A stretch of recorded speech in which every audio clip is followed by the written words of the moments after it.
and give some people an opportunity to ask some questions. Come, Minister, can we have a warm round of applause as we welcome to the stage the Union Power Minister, Mr. R.K. Singh. No, and I just want to mention before we start that the Minister was actually at a very important family function, and he's actually come out of that family function to be with us this evening, and he has to go back there right again. So I deeply appreciate this. Thank you.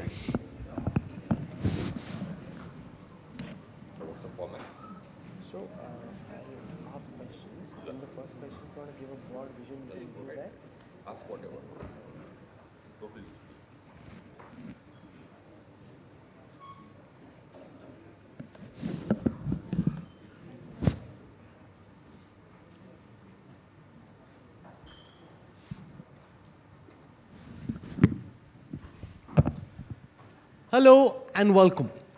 India has an ambitious target of achieving about 500 gigawatts capacity of energy generation from renewable energy sources by 2030. This is the world's largest expansion plan for renewable energy. And the man who's leading the government's charge in this pivot towards green and clean energy is the Union Power Minister, R.K. Singh, our special guest at this Renewable Energy Summit. Can we have a warm round of applause as we welcome the Minister to this program? Thank you very much, sir, for coming here. What we know so far is that this is one of the key thrust areas of the government, and that the targets that you'd set for 2030, some of those targets have already been met. Can you begin by giving us a sense of your broad vision for achievement of this plan, which is being called the world's largest expansion plan towards green energy? How much progress have we made? How satisfied are you with the progress? What are the key roadblocks that you're encountering? Your plan to overcome those roadblocks, and what happens from here? So let's start from there, Minister. What Rahul wants is actually the whole story. So I'll try to give you the whole story in as succinct a manner as possible. Now, I think there's some facts which you need to know, which we all need to know. One is that climate change is an issue. It's a real issue. It's not a chimera. It's happening. So therefore, this is important. The whole world now is clear in its mind. There's a consensus that we need to do something about it. I'm not talking about the relative responsibilities or who's been responsible for what has happened. But just as a matter of interest, almost 85% of the legacy carbon dioxide load is because of the developed nations. They've added it. There's no dispute about that. Nobody disputes that. Our contribution to the legacy carbon dioxide load is just 3.4%, even though our population is about 17.5%. That is one fact. On a per capita basis, our emissions are 1/3 of the global average. I'm not talking about 1/3 of a developed country, no. It's 1/3 of the global average, which includes all countries, developing and, countries in Africa with very limited access to energy. There are about 800 million people without access to energy today. So we emit, on a per capita basis, one of the least in the world. We are the least one of the lowest emitters in the world. Our responsibility for the legacy CO2 emissions is very, very small, very limited. It's it has no proportion, no relation whatsoever it has no proportion whatsoever to our population. So that's something which is a necessary background. But we believe in the importance of leaving behind a healthier planet for our coming generations. So in COP21 in Paris, in 2015, we pledged that by 2030, we'll have 40% of our power generation capacity coming from non-fossil sources. Now this pledge was a substantial pledge. both in absolute terms as well as compared to the pledges made by other countries, including developed countries. But we made it, and we've achieved it. We've achieved it 9 years in advance. We achieved it in November 21. In November 21, 40% of our capacity was from non-fossils already. Today, it's 42%. So whatever target we had set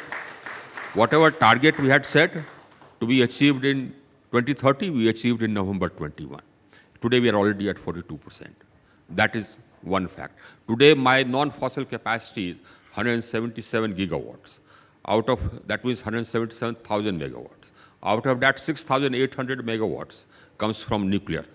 The remaining is from solar, wind, and hydro, and biomass, little bit, biomass, pure renewable. Nuclear is also clean, but it's not renewable. It's not categorized as renewable. But the targets are set not in terms of renewable energy.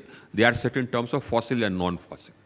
So the target for us is non-fossil. That is one. Now, because we've achieved this so far in advance, so much in advance, therefore we upped our ambition in Glasgow. And we said that now by 2030, 50% of our capacity will come from non-fossils. And then the Prime Minister, this was the NDCs, Nationally Determined Contributions given officially under the UNFCCC, United Nations Framework Convention on Climate Change. You give your NDCs, nationally determined contributions. So that is 50% of our capacity by 2030 will be non-fossil. By 2030, I expect our capacity. In fact, I'll need our capacity to be 820 gigawatts, 820,000 megawatts. Today, my capacity, power generation capacity is 410,000 megawatts. So my capacity has to double between now and 2030. Now that's the pledge which we made. That 50% of that will come from non-fossil. So 50% of 820 is 410. But the Prime Minister said that renewable energy, as far as renewable energy capacity is concerned, it will be 500 gigawatts. Now, so that actually makes it more than 50%. It makes it almost 64%. But let me tell you this, we shall achieve it. We shall achieve it. Now, this is a very, very ambitious target, but we shall achieve it. Why shall I achieve it? Because I already have established 177 gigawatts. I have about 75 gigawatts under implementation. So that makes it about 250 gigawatts. I need to do 250 gigawatts more, which I shall do. I am very confident. Why am I confident? Because I am going to do at least 7-8 million tons of green hydrogen. If you talk about 8 million tons of green hydrogen by 2030, now that requires 25 gigawatts per million ton. So 8 million tons will give you 200 gigawatts. So I'm there, only by green hydrogen. Apart from that, I am adding a lot of capacity, solar, wind to my grid. So I'll make it. But already, our rate of capacity addition has been one of the fastest in the world. We have emerged as the most attractive destination for investment in renewables. All this capacity addition which has happened, we have not had to put in any money. Every major fund in the world is invested here, and more are coming. We have built up a huge ecosystem for renewables. I have at least 15, 16 companies which are, the world-class companies competing amongst each other. Each one of my bids is hotly contested. Now I have added one more ambition to that most of it will be made in India. Now that has been a challenge. Our capacity, so I'll come to that later, but that is one of the challenges which you can note for future discussions. Make in India, that's a challenge we have taken up. Emission, the other NDC was about emissions reduction, straight away. Now, when you replace energy from fossil fuels by energy from non-fossils, you are reducing emissions. But there are other, sectors in which you need to reduce your emissions. Industries. So, for industry, we have a program called Perform, Achieve, Trade, in which efficiency standards and emission standards are set for industry, specific standards. If they achieve it, fine. If they overachieve it, They get energy saving certificates, which they sell, which they can sell. If they underachieve it, they have to buy those energy saving certificates, or they pay a penalty. Now that has resulted in a reduction of CO2 emissions by 106 million tons per annum. 106 million tons per annum. Just in the 4th cycle. I have, the underway about 8 cycles. In each cycle, we pick up some sector, some industries sector. Then we have the largest LED program in the world. And that has resulted already in reduction of CO2 emissions by almost about 100 million tons of CO2. We have something called a star rating program. So air conditioners, all these appliances, air conditioners, refrigerators, you name it, we star rate it, 5-star to 1-star. 1-star gets outlawed every 2 years, and 2-star becomes 1-star. That has resulted in reduction of CO2 emissions by 53 million tons. We have put in place an energy conservation building code for commercial and industrial buildings. And that has been adopted in the bylaws of most states. 1 or 2 are remaining. We have come out, and buildings will account for about 24% of our energy consumption. We have come out with another Eco-Niwas Sanhita for residential buildings above 100 square meters. And we are making that also mandatory by putting it in the bylaw. All told, in 2019, when we carried out an assessment, we had reduced our emissions intensity by 29%, against a target of 33% by 2030, mind you. By 2030, I have to reduce our emissions intensity by 33%. We achieved a reduction of 29% in 2019. I think we are in 23, we would have reached about 31, 32%. So that's why, again, we upped our ambition in emissions reduction in Glasgow, saying that by 2030, we'll have reduced our emissions intensity by 45%, up from 33 to 45%. So in short, we are a world leader in energy transition. And we intend to continue to remain a world leader. Now, what are the challenges? Now, this is not only for energy transition, mind you. This is also for meeting my energy requirements. If we had not added this capacity, we would have had problems, major problems, because our demand is growing rapidly. In the 2 months, November, December, they grew by 25%. Overall, during the year, it has grown by 10.5% over last year. 10.5%. I mean, the fastest rate of growth of demand in any country in the world. That's because we added 29 million consumers. We achieved universal access in 19 months. The International Energy Agency called this the fastest expansion of access in the world, in the history of electricity in the world. No other country has added 29 million consumers, mind you. If you total up the population of Europe, and of 4 or 5 countries in Europe, it will add up to about 29 million. So we connected that many in 19 months. Universal access. So that has led to the demand growing at such a rapid pace. And I could not have met that demand if I were only reliant on thermal. Now, the coal production has grown, but not as fast as our demand. And our demand will continue growing because our economy is growing. Our economy is growing at around 7%. Somebody places it at 6.8, somebody places it at 6.9, somebody places it at 7. But by and large, this is the figure of our rate of growth now. That is what will continue. And for that, we need energy. And coal, as I said, there are limitations to the rapid expansion of coal mining because you need environmental clearance. It takes 2 years. We shot ourselves in the foot by making environmental clearance so convoluted. Then you need to acquire the land. Again, takes 2 years. We changed the Land Acquisition Act, remember? And we upped the compensation 4 times. That, of course, is one part. But the procedure, we sort of made it convoluted. It takes 2 years. You rehabilitate people, and then you can start a mine. So that is why adding renewables was important. And this is what has enabled us to meet this expansion. I mean, about 25% of the energy was coming from renewables during this crunch period. That crunch period has not gone. And there was a period, a couple of years back when I was so happy, I felt that now we have surplus capacity. But that was short-lived. Now we don't have surplus capacity. So now the challenges. One challenge, of course, is, renewable is not round the clock. Right? So when the sun shines, you have solar. When the wind blows, you have wind. When in the night, when the sun has set, you don't have solar, etc. So you need storage because you need electricity round the clock. Storage is expensive.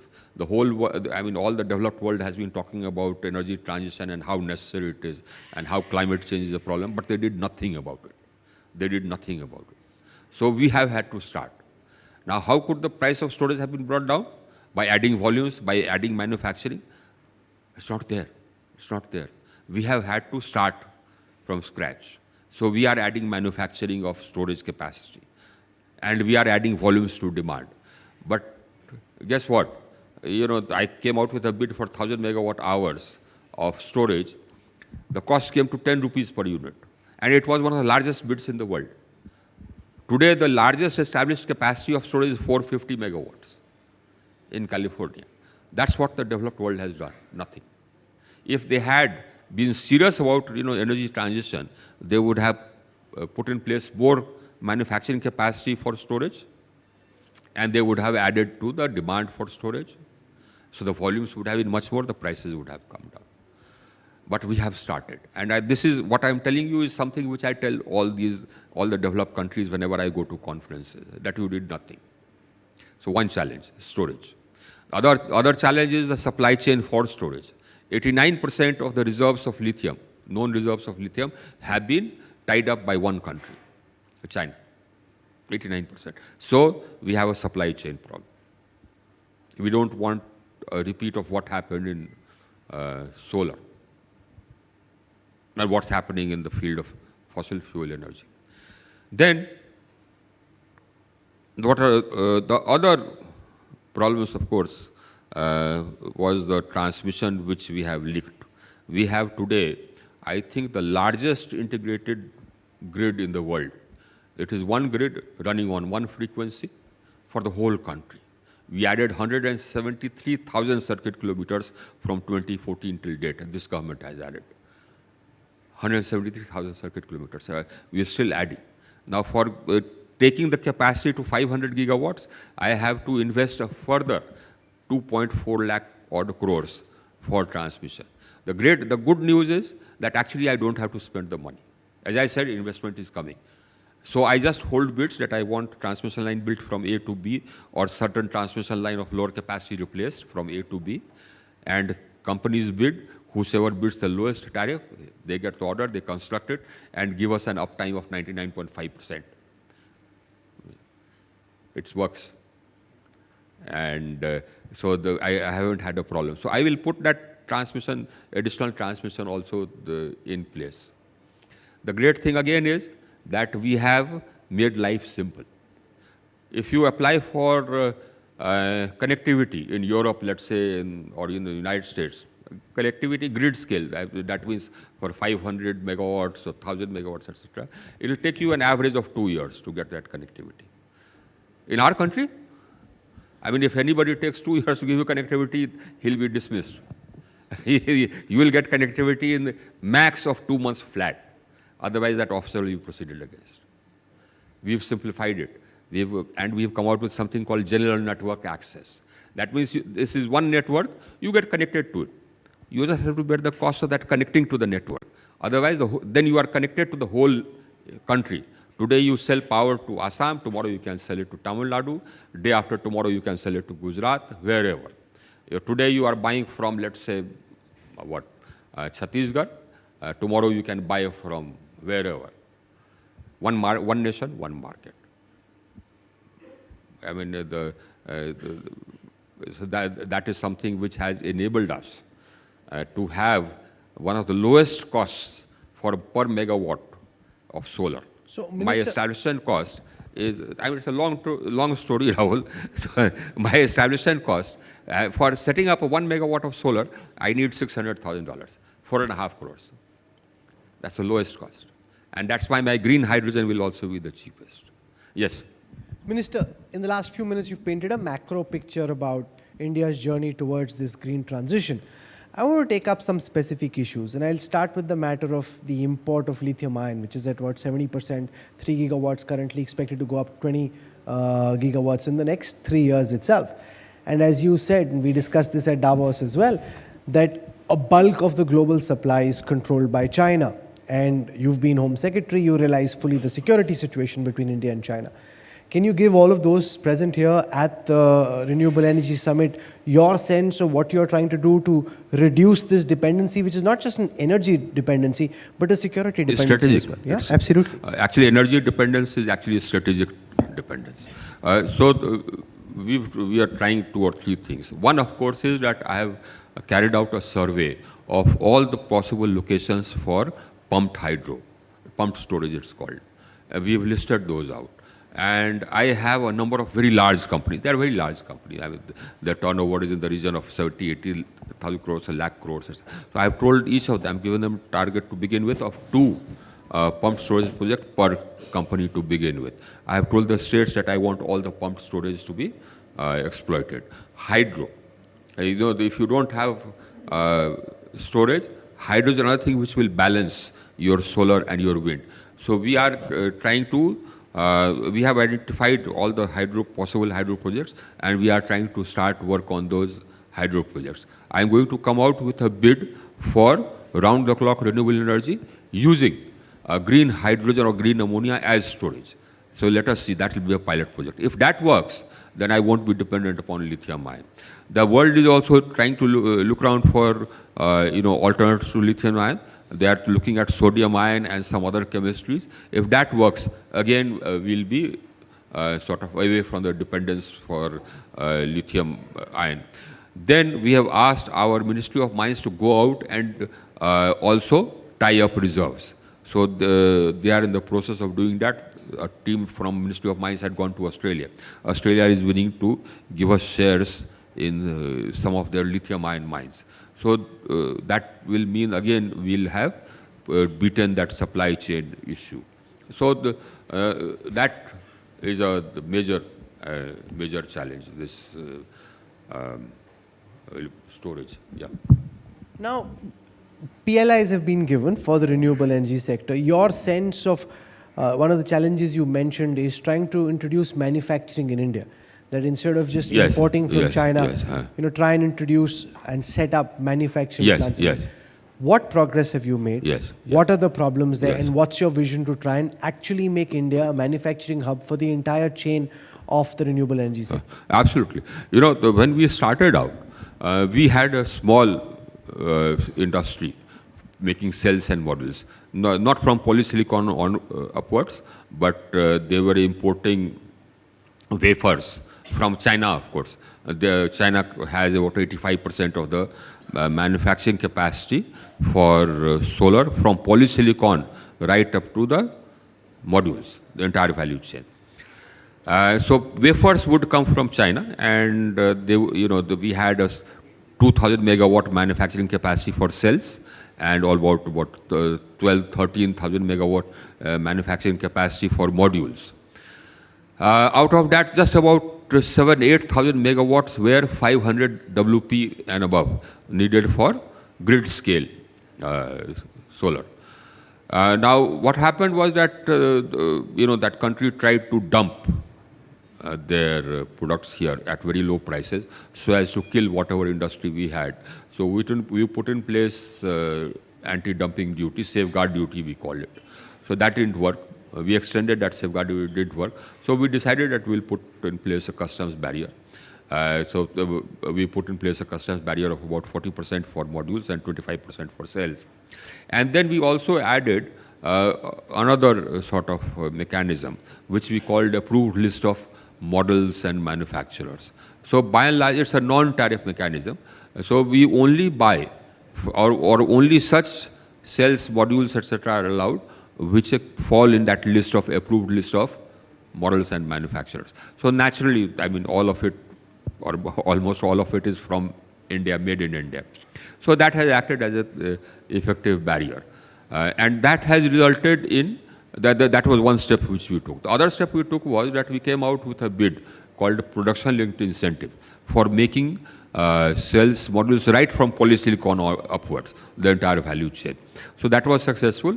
So that has led to 8,790 megawatts of manufacturing capacity under, being set up for the entire value chain from polysilicon upwards to modules. That again will be outside of China will be one of the largest manufacturing capacity. Most of it was, the China was the manufacturing destination of the world. So now this will be one of the largest. That is not sufficient. We'll need much more capacity. For example, as I said, today the capacity under implementation of solar is about 75,000 megawatts.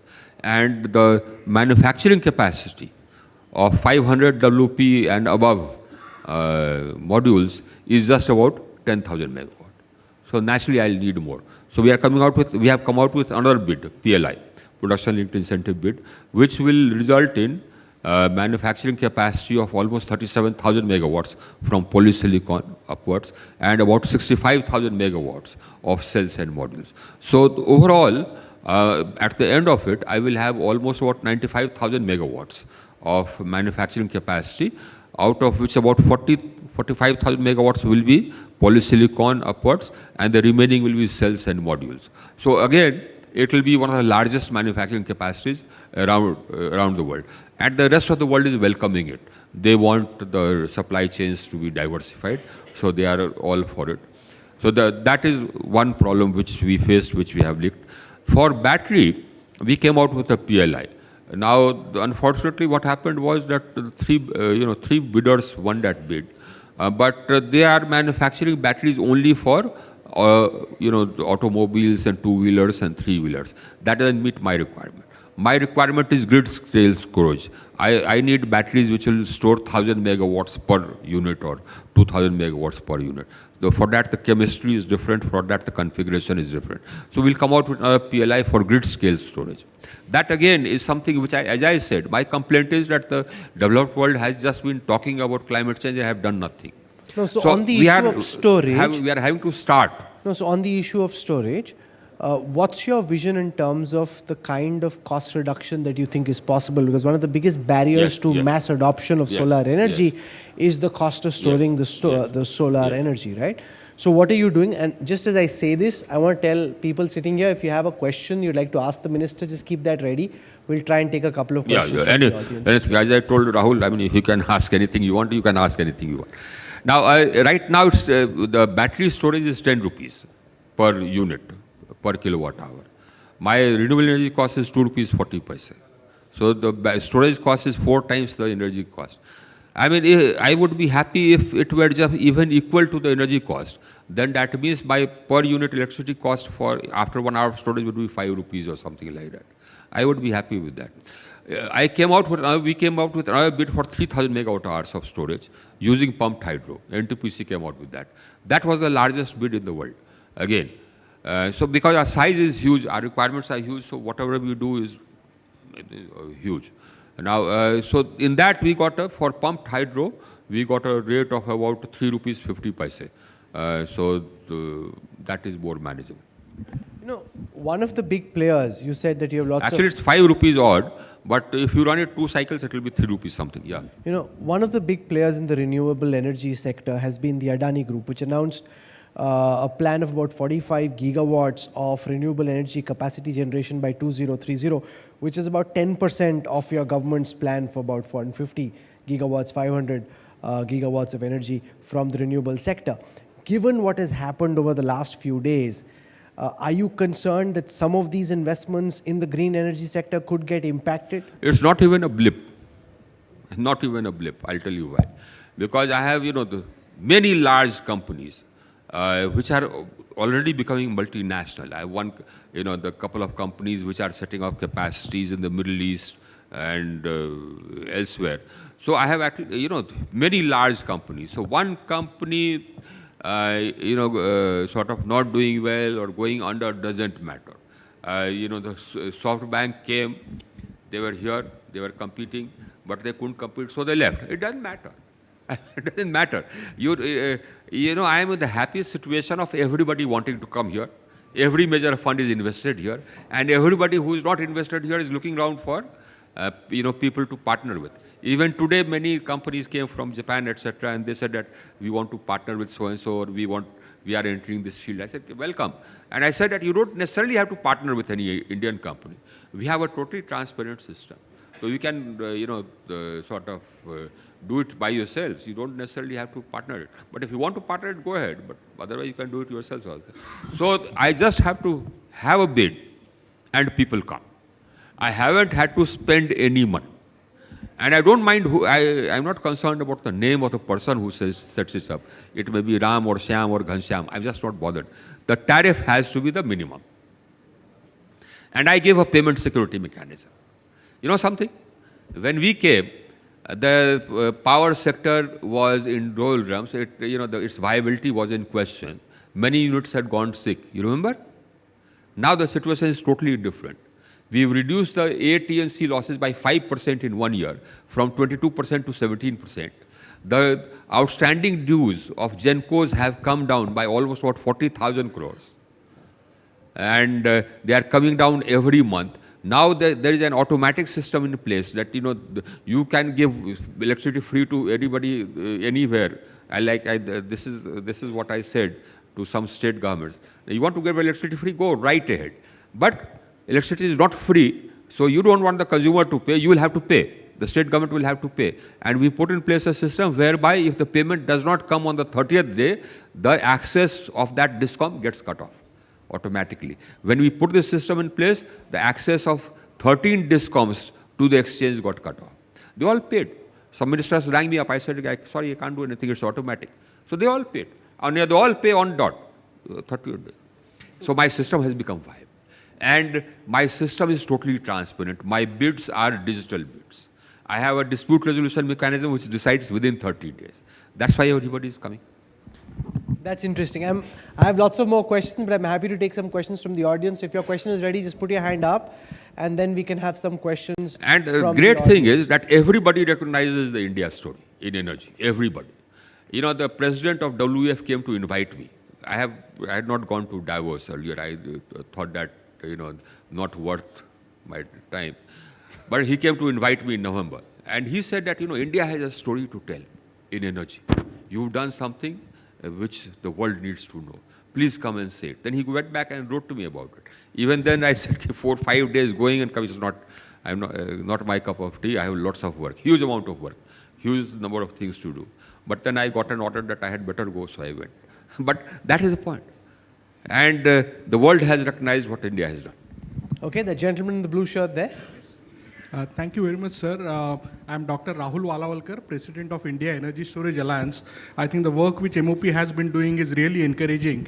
And with the series of tenders which are expected with hybrid projects with RE plus storage, both for pumped hydro as well as BESS, is something which could be game changer, not just for India, but for the world, as you said. Just one request I have, or one question is that when we started with solar, Prime Minister showed the way when he was a Chief Minister at Gujarat, showing the accepting 17 rupees, 15 rupees as a tariff for kickstarting the industry. We are looking at now green hydrogen, where again we are setting a 10-year vision for reducing the green hydrogen prices and starting with blending. But when it comes to storage prices, we get fixated on the individual number for individual project. Whereas if we start having a very clear roadmap for having a movement towards getting to 25%, 30% storage in next 5 years and have a similar roadmap, then the prices will come down. And the blended tariff is something which is already acceptable. Renew and Greenco have already demonstrated blended RE plus storage prices of under 5 rupees, which given the flexibility it brings to the system will be very useful. So can you share your thoughts on that? I think that's a very worthwhile idea. That is something which I believe will be very useful. So we can do that, but we have already actually started work on it.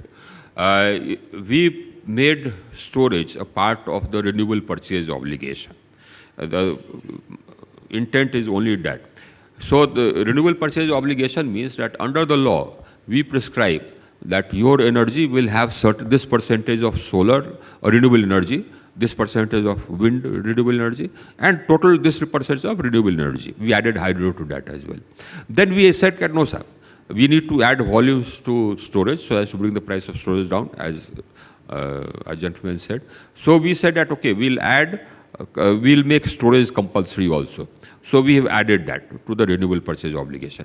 And the great news again is that up till now, the renewable purchase obligation was issued under the tariff policy. Now we would issue one renewable purchase obligation, and the state energy regulatory commissions, SERCs, would reduce a lower trajectory. Now that can't be done. We have amended the Energy Conservation Act, and we have provided for the renewable purchase obligation trajectory to be mandatory under the law. So we are going to issue that RPO under the law. So storage will become mandatory. So you will see every state adding storage. So you will see the volumes coming up. I mean, that has been there in our mind. Yeah. Okay. And then I have also told the government that we have had one PLI. We'll come out with another PLI for storage, because notwithstanding the fact that China has cornered 89% of the reserves, we need to go push ahead with storage if we want around-the-clock renewable. So we'll do that. Sir.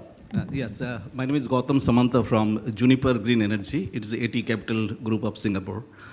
My background is for 3 decades in the manufacturing, PV solar cell right from the wafer.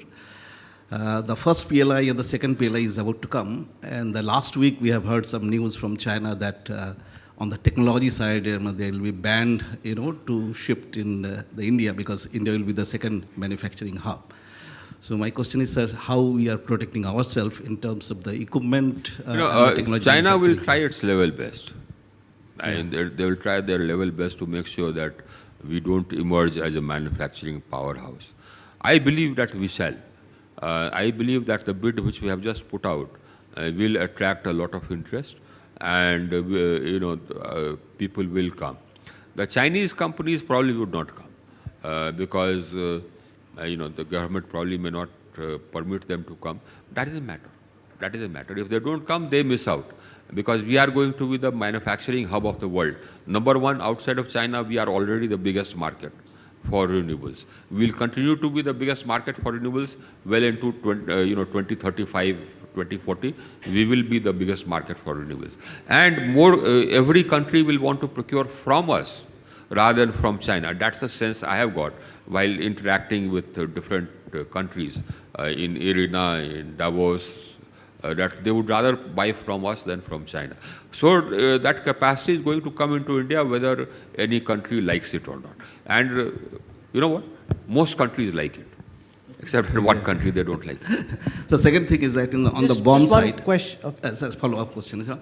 On the bomb side, you are protecting the PLI. But the news you heard is something which I heard myself.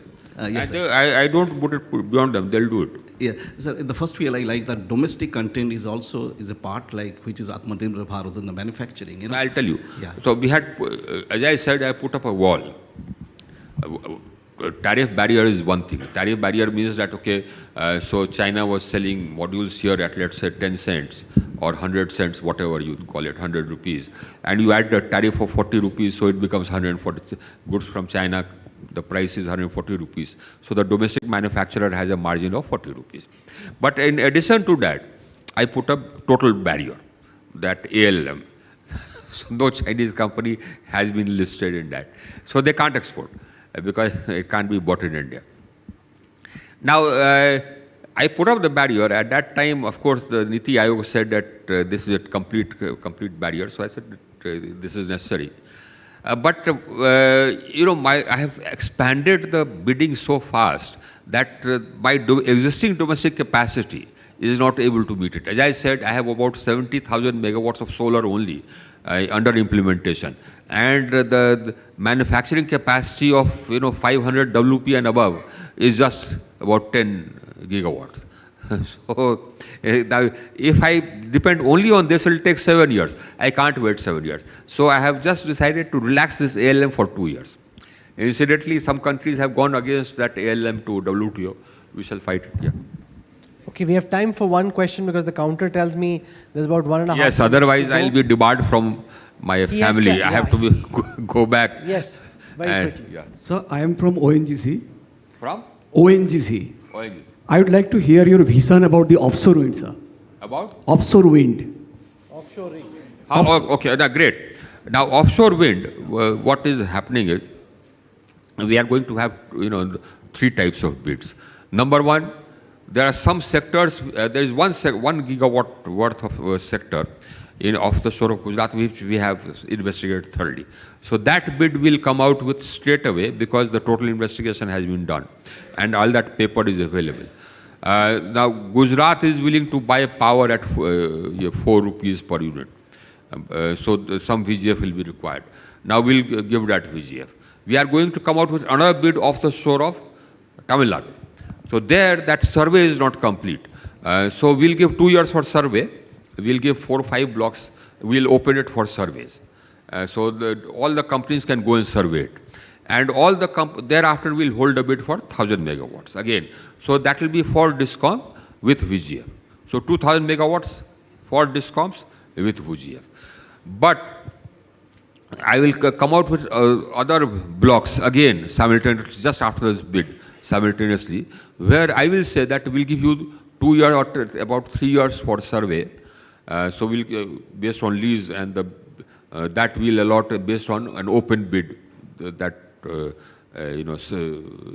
area. And after 3 years, you have to set up capacity within the next 3 years. So in 6 years, that must translate into capacity, otherwise we'll cancel it. And you will have the right to sell it in open access. We've already opened up the system. So we have said, the rules say now, that anybody can set up capacity anywhere in the country or offshore and sell to any consumer. They will get open access. They will not have to pay cross-subsidy surcharge. And they will not have to pay transmission charges up to up to 2025. If you set up 2025, I'm going to extend that. So that is going to be again very valuable because the price I see of offshore wind coming to around about 6 rupees 50 paise, 7 rupees. Already 6 rupees 50 paise, 7 rupees is good for the industry. So it's already viable without VGF. And the industry will be happy to get it. That power will come after about 6 years. So after 6 years, price of 650 or 7 rupees is nothing. So I see a huge expansion of offshore wind capacity, especially off the coast of Tamil Nadu because the wind speeds are better there. I am going to give 2 ports, 300 crores per port for strengthening their the infrastructure. One windmill, with a turbine on top for offshore wind, 15 megawatt, would weigh almost about 1,500 to 2,000 tons. So the normal cranes at the ports, current capacity of the cranes at the ports are not enough to lift that and put it on the barge which will tow it out, etc. So those capacities at the ports will have to be strengthened. Now we have carried out an assessment. It will cost about 700 crores per port.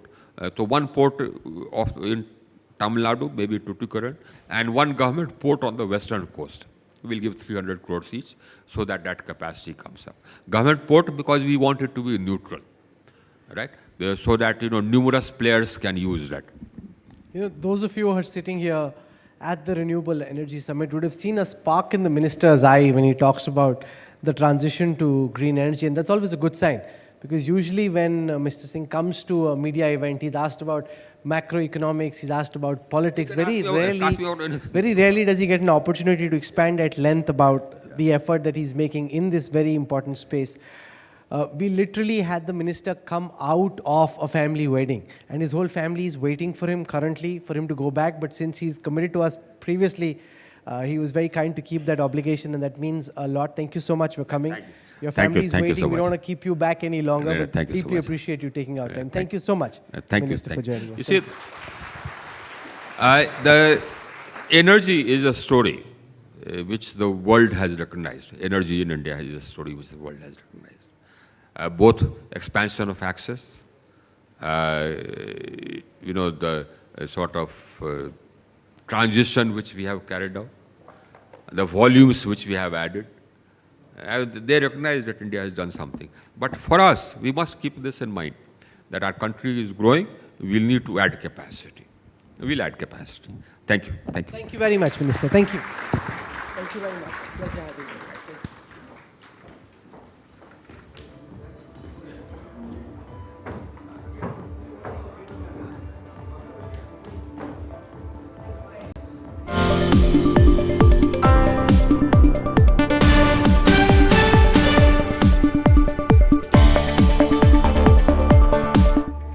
Concludes this evening. I'd like to now invite Mr. Chandra Kishore Thakur, CEO, Asia, Africa, Europe and Latin America, Sterling and Wilson Renewable Energy Limited, to give us the vote of thanks.